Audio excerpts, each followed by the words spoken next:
And so let's get into the discussion of Black women relinquishing their cape, relationships, femininity, and ageism.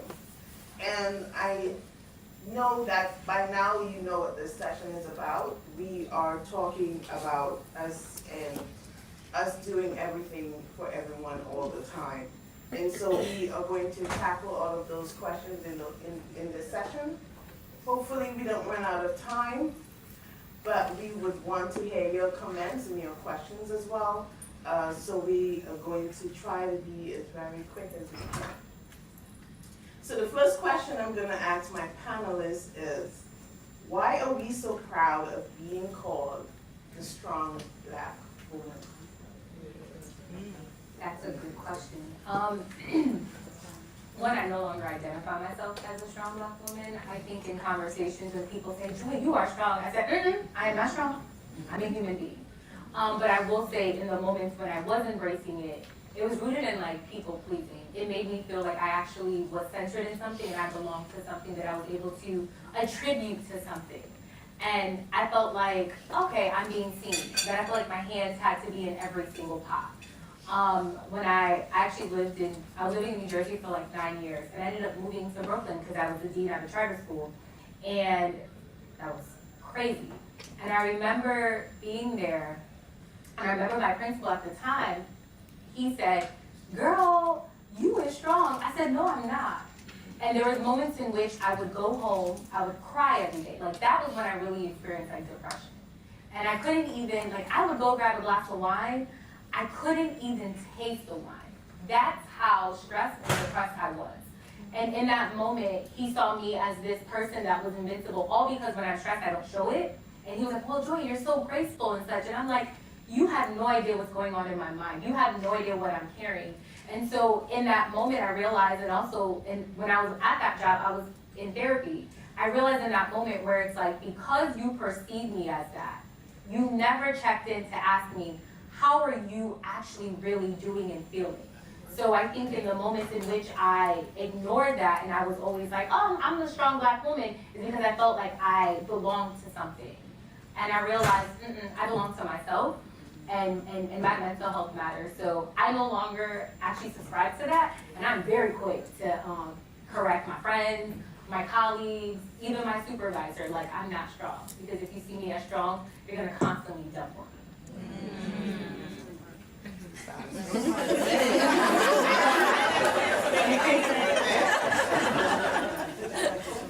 Okay, so I agree 100%. So the only thing is, I don't mind you to call me strong because I am strong. But I think the issue lies with people, myself, we not having the boundaries that are set, that people keep dumping stuff on us. If we just have boundaries and make those boundaries clear, it wouldn't feel so much. But we just keep letting people do it, and guess what you say? Oh yes, I got that, I'll do that. So at the same time, make sure you're gonna be taking responsibility if someone's gonna be saying that you're strong, and you're gonna be receiving that you believe you are strong. That was a good answer, right? And that brings me to a great follow-up question. Because we have been identified so much as strong Black women, and because for a long time we have worn that proudly, has it in some way betrayed us? Has that superwoman cape in some way, shape, or form betrayed us? Yeah, I would say in the moments when I needed help, I could not find anybody. Wow. To the point where it's like, okay, I was like, therapy. I am an advocate for therapy. I have been in therapy for years. And I realized in that moment, because there was a time where I was like really dumping a lot on my friends. And I was like, you know, let me pay for this session where this is my time. I can actually make it about me. It had to become my safe space. But it can definitely backfire. As a Nigerian, my mother is strong. And I say it and I get conflicted because it's like she's strong because she really holds everything together, but it's like she's too strong because she's holding every single thing together. And in the moments, like, I can see the stress on her face. And I always have to remind myself, I love my mom, but I don't want to be like her. I don't want to be that person that has to be the glue, because in the moments in which she's carrying everything, I realize like no one's ever stopped to ask her, how are you doing and how are you feeling? no one has ever thought to even say, you know what, Mom, I'm gonna carry this load off from you. So it can betray you in those moments when you're just dealing with trauma and trauma and trauma. My mom dealt with trauma back home in Nigeria, and she dealt with trauma here, and it's like, dang, like she's still carrying the load and still putting on this smile for the sake of her family, for the sake of everybody else she's attending to, whether in the US or whether they're back home. So I do think it can betray you, and I think it goes back to boundaries. The people who are for you, when you set those boundaries, they would say, oh, okay, I understand. When you tell me, well, and I'm just like, get a therapist. Because I think a lot of the times people assume that because you look like you have it all together, that you're not dealing with anything. Or they assume if you aren't married or if you don't have children, oh girl, you got all the free time. No, I don't. I work a full-time job and I do all these other things. And I think it's like one of those things where when you really need help, you kind of realize like how much you are betrayed. And I don't use it against people. I don't villainize people because we're in this space where everybody's dealing with something. So I never fault somebody for that. But it also makes me realize that this is a season in my life where I need to invest for me. And if investing is, let's say come to a spa, I've been in a spa in years, that's gonna change. But investing could be, I'm working out. Investing could be therapy and all of those things. So, with what you said, right? You know how she mentioned that people don't stop to ask us anything, and it would be nice if someone come to us and be like, oh, you need help.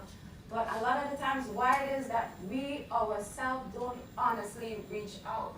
So a lot of times, sometimes I always say we have friends. We all have friends, right? But I believe in something called confidence. And to me, it's totally different. You can have a friend to go to the movie and hang out, but you don't necessarily tell her all your business or your deep down secrets or your dreams. But you have your friends that's your confidence, that when you tell them a story, it could be about a breakup or any situation at work, their job, honestly, is not to solve it, but they just be there. They sit sometimes in silence or they do this. And those are the friends you need to surround yourself with. So when you feel a certain way, you can reach out to these people. And believe me, if these people are your confidants and not your friends, they will definitely jump in and be there for you. So at the same time, when other people are not there for you, what are you not saying to let people know that you need the help? Stop trying to be Superwoman, but I'm Wonder Woman because I look amazing.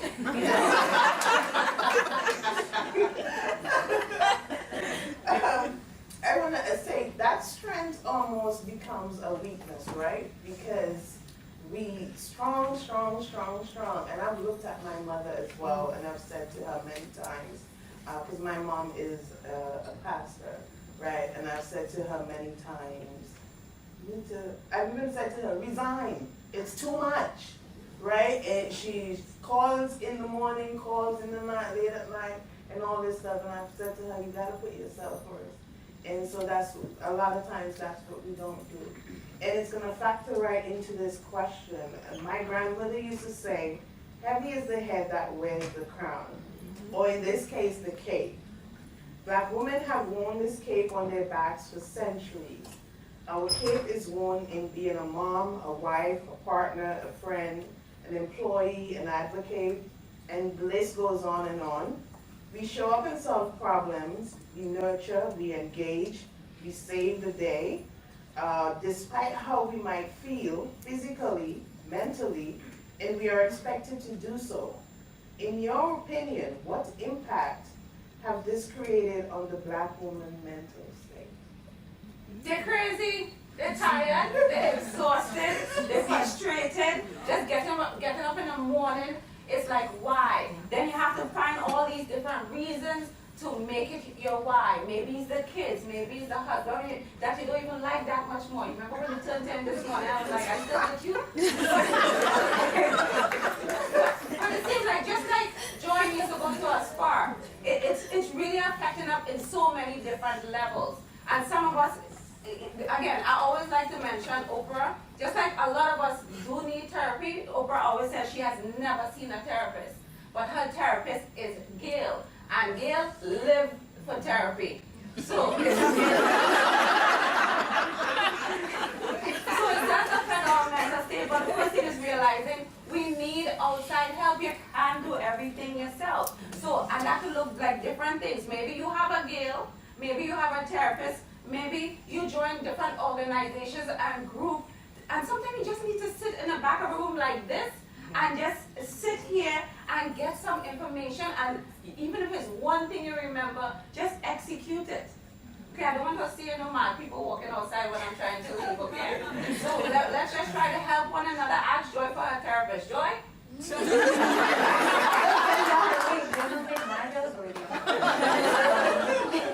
But yeah, one of the things I want to add is it becomes twofolded. One, you end up carrying so much that you lose sense of who you are. And who you were when you were 25 is not going to be the same as 35 or 45. So if you spent an X period of time managing every single thing, you've never caught up to whatever progression you've made. Whatever your change in appetite is. That's why taking that moment and pause. And one of the things I realize is having intentional conversations with people you are close to and say, look, this season right now in my life, it's a lot. I can't show up the same way I once did 5 years ago. Are you okay with that? Yes and no. If the person is, that's great. But if the person is not, then the follow-up conversation needs to be that we need to figure out what this friendship is. Because what happens is you end up taking care of healing everybody else. And here it is as you're walking, drips of blood is just on the ground and nobody sees it. Because you're pleasing everyone else, you don't please yourself. And then you end up losing your sense of self, and you feel like something is missing. And what's missing is that you were never present for you. You are present in everyone else's life, everyone else's achievement, and you feel this sense of guilt where you're like, oh, I can't make it to this person's graduation. Oh my gosh, they're gonna hate me. And because you're caught up in people pleasing, instead of having real conversations with people and saying, look, I don't got it right now because I'm dealing with so much.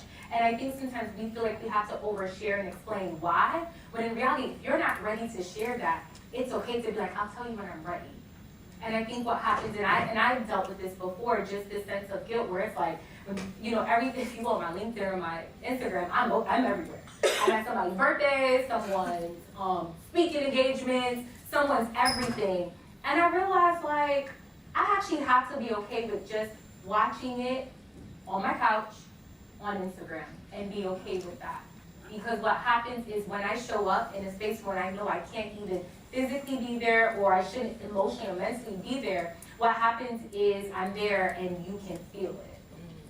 And I think that's a very sad thing. And I think it's like, again, going back to having those difficult conversations and just sharing, like, I'm in a crazy season. I actually just told a friend that. I'm like, I'm in a crazy season right now. As a director for a nonprofit, right now it's just a lot. So, girl, we gonna have to catch up in maybe September.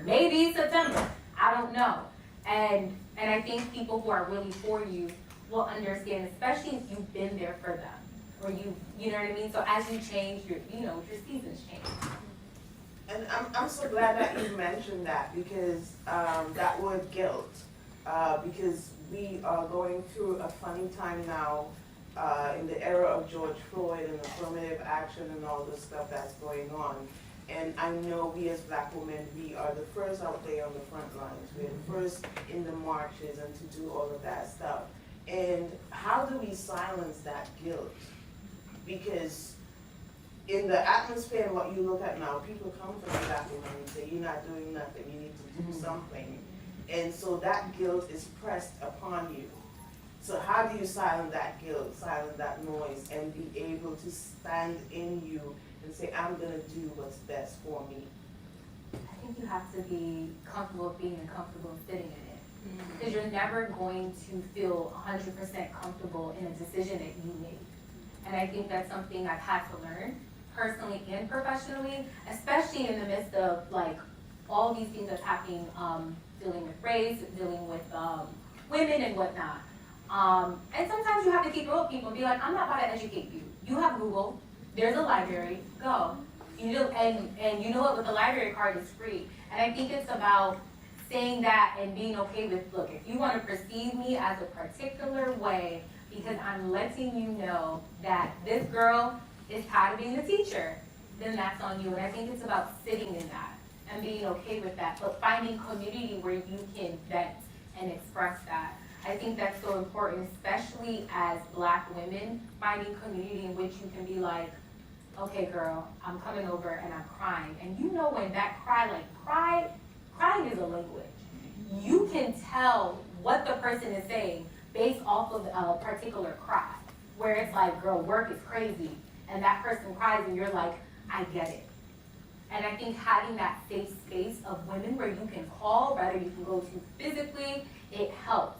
So I mean, you just have to be okay with sitting in that. And also, you know, at the end of the day, we are, I mean, if you work in DI, that's different. But I think it's about being clear, and especially if you're in a job setting, and just saying, I'm not gonna educate you why this is a problem. That's something you need to take it on yourself. And if you try to figure out words that you can use to substitute it, go on Google, because there's a whole bunch of things, or on TikTok, that you can find to know how to articulate that in an effective way for people. So one thing only I would add to that, right? A lot of the times, like you say, you feel guilt. You have a bunch of emotions. And it's to just be self-aware of how you feel when asking to do something or something comes up. I think a lot of times we dismiss it. Sometimes you feel anxiety. Sometimes you feel like this is not something I want to do. It's maybe something I don't want to participate in.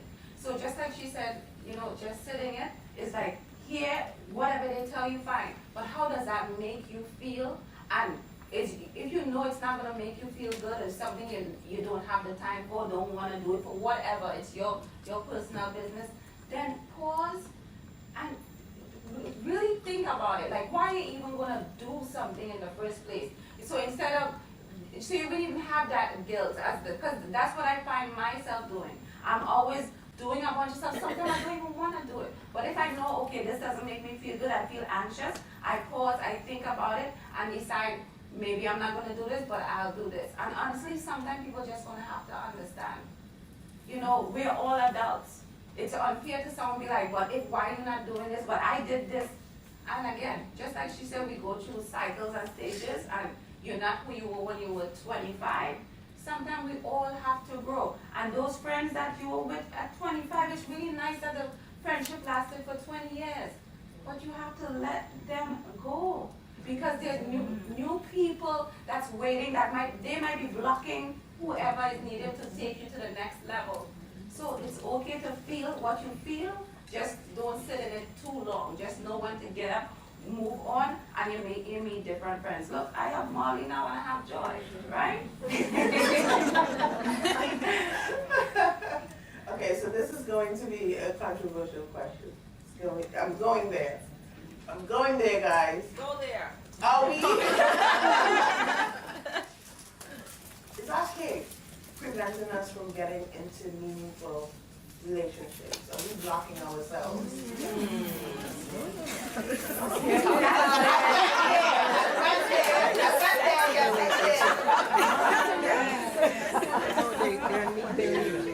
Yeah, it can. And it can do it in two ways. One, perception. Right? I think from anyone who's interested outside looking in, what's going through their mind is, you got a lot going on. Like, where do I fit in it? And then how do I fit in it? And then also, too, we use things and people as an excuse. As to, oh no, you know, I can't go out because I got to do this, I got to do that for somebody else. And I remember, and I would tell my friends this too, and they laugh, and I'm like, I'm actually serious. I'm in a season where I am making myself available, okay? So that I could, I don't want to say be children, but, you know, just so I can meet a guy where I can actually invest time. Because what happens is you get so busy, or you're saving everyone, that, you know, you are a certain age and you're like, wait, there was no one around, and there was, but you were too busy trying to fix things that you weren't even supposed to fix. Or people you weren't supposed to fix. There's a time where you're supposed to, you know, fix things, you're supposed to help people, you're supposed to pour in. But there's also a time where God's like, yo, just rest. Just rest and live life and enjoy life. Because at times people end up thinking that, oh, I'm fixing someone or I'm fixing something, I'm enjoying it. You're actually working from a place of trauma when you really think about it and you dig deep. So I know personally from my experience, it has. And I tell people like, oh no, this little full schedule, every weekend I'm doing something, y'all can have that. this glamorization of being overly busy, it's cute on the gram, but in real life, it can be really, really lonely. So, I mean, this is my season, so I'm gonna make myself available and still, of course, I'm prioritizing the things that I want and the things that I need, the things I need to attend to. But I'm also not gonna allow someone keep calling me and I'm giving them the advice, the same advice, and there's no progression, and then I'm having to drive there to be like, stop, you know, like pouring into them in a way, when I could be going to a conference and meeting people and connecting with people and all those things. Just be careful. Some people are the reasons why you're single. Not necessarily you as a person. That's a big one. Sorry. Well, I don't appreciate you sitting there and talking about me.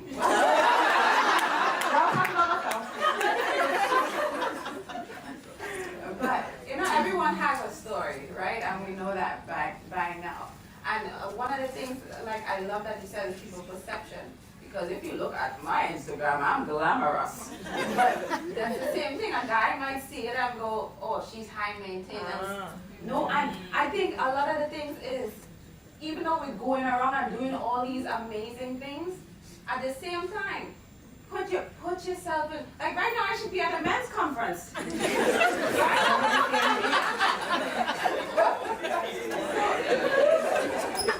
So it's like really letting people get to know you, because sometimes they see what they see, they have the perception, but if you go to different events, stuff that you love doing, put yourself, have a conversation, just be more open, don't try to be no competition with no one, just be you.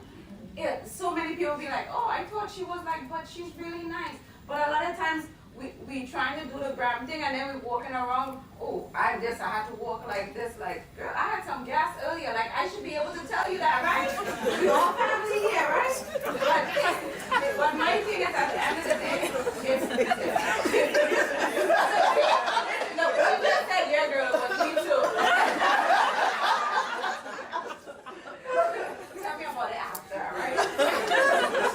But it's a lot of times we're honestly blocking our own blessings, you know? So I like someone said, someone sees the glory, but they don't know the story, right? So make sure you tell the story so you can have something to talk about even more. Just be more open. Okay, and I'm going to follow you wherever you go since you open whatever leftovers I Oh, I just want to add that sometimes when we end up fixing, we'll meet someone and we feel like, you know, we need to fix them versus just getting to know them. That just came to my mind. And so what happens is if you're constantly in that fixing mode, you're like, you meet someone, you're like, okay, I want you to tell me your entire life story. I'm not your therapist. I want to get to know you as a friend and enjoy you. So that's why it's like doing a lot of unlearning of this like fixing mode. But it's so hard. I gotta go to work and I gotta do all these things. And then I get home and then you want me to dress up again and go out and all of that. What are you going to months?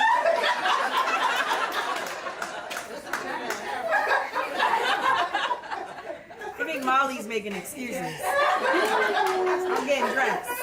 Or you haven't found the person who inspires you to want to get That's That part. That part. Sometimes we also have that I don't need a man syndrome. Oh, no.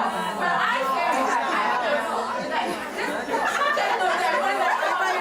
Everybody in this room said, no, not our problem. I said, take it off the cape, yes. But some people say you can look at it like this. You don't need a man necessarily, but I want one. Yes. Okay, so we're gonna go into questions before before we run out of time. So we have a question over here. I'll stand. I think my voice carries. Can you all hear me? Yes, ma'am. Okay. So, thank you, ladies. Patricia, you are definitely me. We got to connect. I was like, yes. But, so let me just paint the scenario. I just want to get your feedback. Woman spent her whole life taking care of everybody, family, kids, mom, dad, you name it, she did it, right? But maybe the time she was 9 years old up until she realized that she never took care of herself. So then, one day she got on a plane And she realized that she actually was paying attention to the instructions. And it said, put your mask on you first before you put it on anybody else. And she had this epiphany. And in that moment, her life changed. But in that moment of her life changing, after multiple husbands, the worst, right? You name it, fill in the blanks, right? We here. She's 47 years old. She's single. She is vibrant. She is gorgeous. And she walks in her purpose. And she still has a heart to give, so she gives within boundaries. And she still loves. She never had the I don't need a man syndrome. She never had the, I'm too strong that I can't be vulnerable enough and soft enough when a man comes. But because she is just powerful whenever she walks into a room, because it is just radiating energy that I can do nothing about. Yes, this is me. How does that work when we talk about the relationship aspect of things? Because I don't run away from these things. I'm not trying to be too hard. I'm not doing any of this stuff. I'll talk to everybody. I ain't trying to fix you. Baby, be my friend. Let's grow. But you still get that, wow, you're amazing, but. So answer that. Insecurity from the man. So, or from anyone. I think one of the things is about whoever you meet should be graced for you. And the goal is to have one, the goal is not to have 20 people, unless you're into like flirting and stuff like that. That's a different conversation. But I think it's about the person being graced for you. You are not going to be for everyone, especially when you're walking purposefully. A purpose, like when you think about it, how your taste changed. Prior to walking in purpose, everybody looked fine. Like, your standards were very, like, as long as they have breath in their lungs, that was enough. But the moment you start walking in purpose, your taste changes, and it's supposed to change. Because if you're going to continue to walk in purpose, the person has to be graced for it. Because the reality is who you're connected with is going to impact your destiny anyway. So at the end of the day, if you meet someone and the person's like, you are great, but then you should go, but get out my way. Because you're not good. And then also when you've done the inner work, you can quickly tell when the man has not. If you're wrapping up on degrees, you're saving money, you're buying houses, that's great, but let me see how your emotion is. Are you emotionally available? Are you positioned and ready? Can you have a conversation, right? And so I think it's one of those things like, because of the fact that you've done the work, you're going to see life very differently because the scales are removed and you can tell brokenness. Nobody is 100% healed, no one's 100% perfect, and you don't have to be, but you have to be healed enough to be able to handle a woman that is purpose driven. And if you can't, then sir, get out my way. Amen to that. I agree. One tiny thing to add. Just like you was in that plane and you recognize the instructor about putting the mask on, there's some man out there in another plane that saw the same thing and he is looking for you. And that's why I come back to, we have to be putting ourselves in certain areas, again, not woman conference, but I did the same to myself. We did all this work, so dynamic and amazing, and some guys like, where the hell is this woman? Like, I'm exhausted, I'm looking for her, and the one thing my mom always tells me, he might not even be in New York. Maybe it could be a conference I go to. Well, not Atlanta, but another.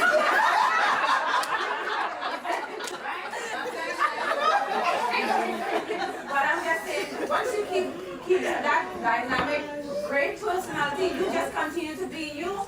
And just call me when you find out. Oh, yeah, that's what influence you. I got another question. I'm looking for all of us. I'm taking. Hi. I have a question about kind of navigating spaces. I feel like the more that I heal and the further I go down on my healing journey, the less safety I experience. People aren't doing the same work that you're doing, or people aren't ready to begin that journey.